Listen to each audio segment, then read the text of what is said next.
Hi, this is Adam from Small Town Machine Shop, and today we're continuing work on the base. So I'm going to mount the legs to this, and then I got some round bar around here. I'm going to make 2 hoops to go over this. Ideally, you would use a sheet metal and cover it completely, but 2 hoops will make it so nothing can, incidental contact and stuff. And another thing to put these feet will help it slide across the floor. And then once in place, I'll put rubber underneath them. So that's another reason for the feet. And to get it up a little higher for airflow. And so yeah, let's get these feet bolted up and we'll get on to the next part.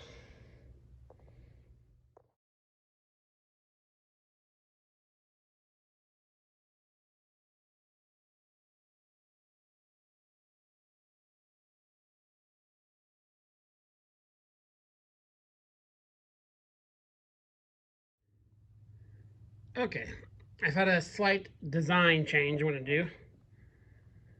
Instead of doing the 2 hoops, I'm going to take the square tubing, weld it across here with an upright. This is the back to one of those chucks I'm cleaning up. I'll clean this up.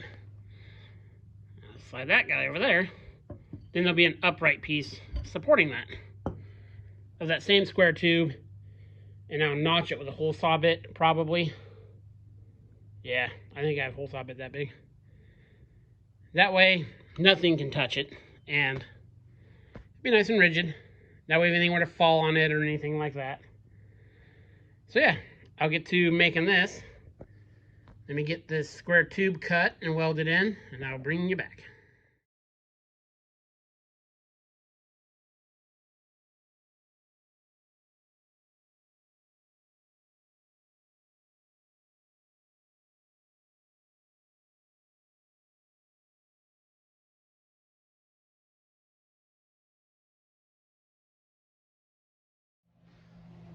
Okay, I got this in position.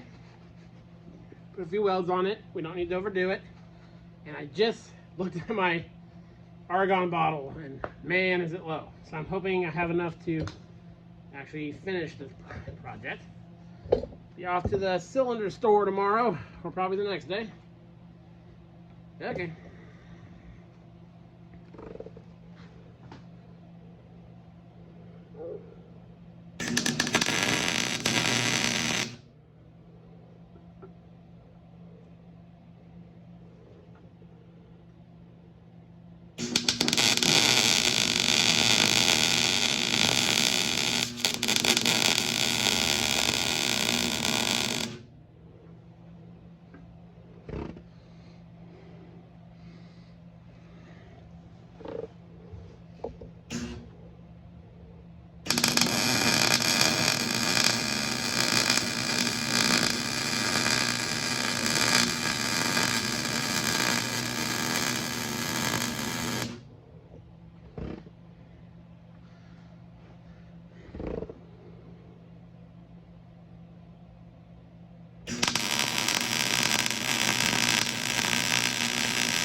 Out of the way.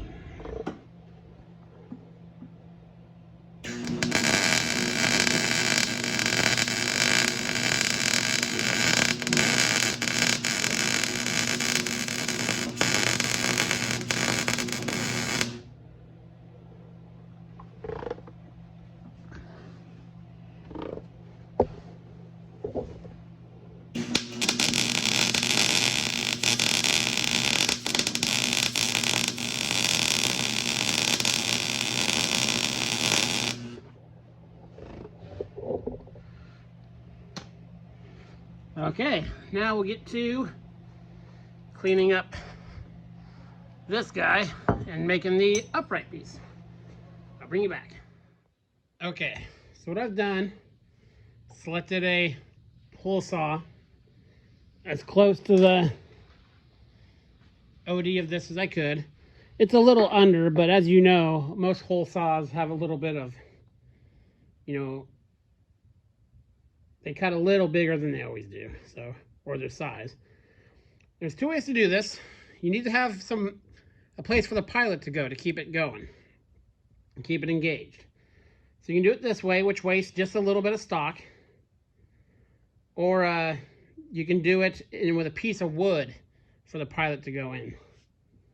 So I will actually go get a shim to put underneath that so I don't cut a hole in my table. I just saw that. And I'll bring you back and I'll do this time lapse because you know how screechy and annoying hole saws are. So I'll bring you back.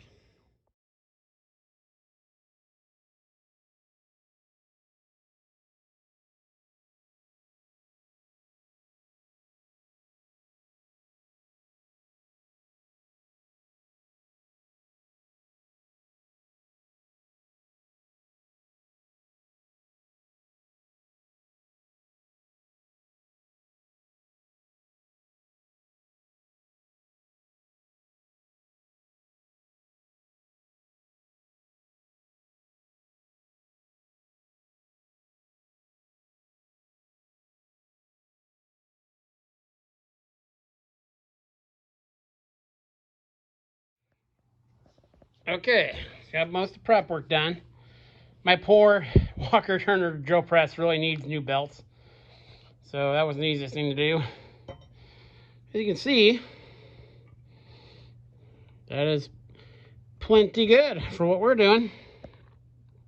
So now all we gotta do is measure it, cut it, weld this to that, weld that to that, and we are done. I'll set it up and I'll bring it back. Okay, get set up. Got my welding lead there. I'm just going to tack it, and then I'll put on my leathers and fully weld it out. I don't like to weld much in short sleeves. It's just not good practice. I put a couple tacks on there. It's really hot in my shop right now. It's like 94 because my shop has a metal roof. And I try to turn off my fans when I'm filming because then you can't hear nothing. So, let me find my hood. I'll get this tacked up and I'll finish her up. I should have, I'm thinking, just enough gas to do this. Looking pretty good there.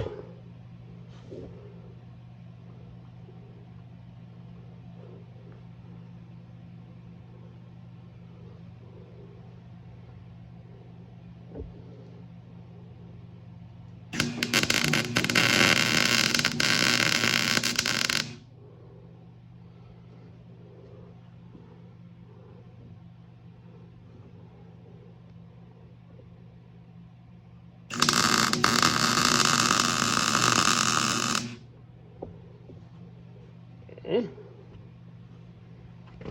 Trying to talk to you through my hood. Put this guy on there.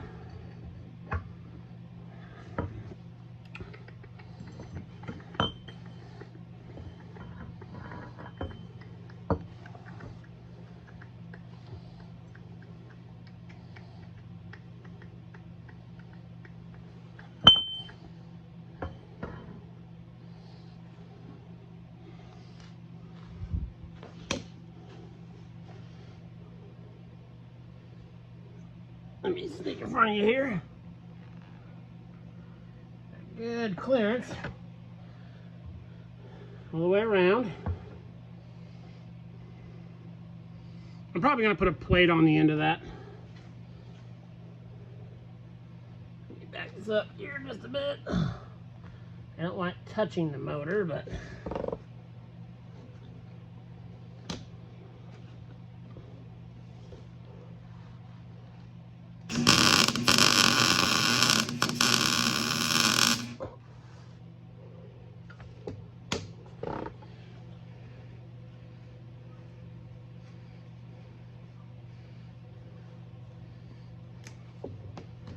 okay, got that tacked. Sorry, I'm in front of you guys again here. Looking good, looking good. Reach around, a little tack on the other side.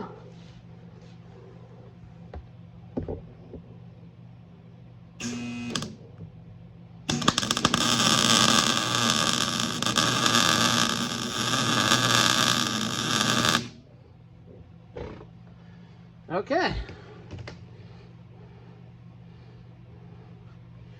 Very sturdy. Let me get you off here real quick so I can see.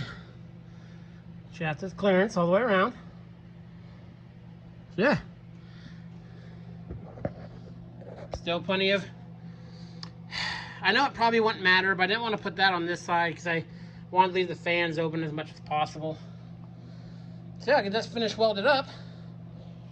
Kind of looks like a pig now. So I'll get this finished welded up and I'll bring you back. Okay, we are done with the stand. Now, I know there's going to be some of you out there that think this is the stupidest thing you've ever seen. But you know what? I can stand on that. I'm a big guy. That doesn't move at all. I can run this motor off to the side and never have to worry about anything getting caught in that shaft. If someone else is in the shop getting a shoelace or anything around it, it's complete 100% ease of mind. And you know what? That's awesome. I'll probably put a plate on the end. Yeah, see, that motor is turning. It's now, when it's in its position on a piece of rubber, it's 100% safe in the shop. It's not going to scoot around. There's not going to be a big turning open shaft. That's why I went away from the two things I was going to do, because something could still get through there, a piece of cloth or something. Now again, I told you in the old days, I used to cut the shafts off my phase converters. I don't like to do that. So for the relative short time, and I made this out of scrap materials, you know, safety, especially I work by myself most of the time, you know, it didn't take long to do this. Yes, it looks weird, but you know, the motor will run now, nothing can get caught in it. Mission accomplished. So the stand is done. We'll get her in position and we'll run the final wiring to it. This is Adam from Small Town Machine Shop. Please comment, like, and subscribe, and thanks for watching.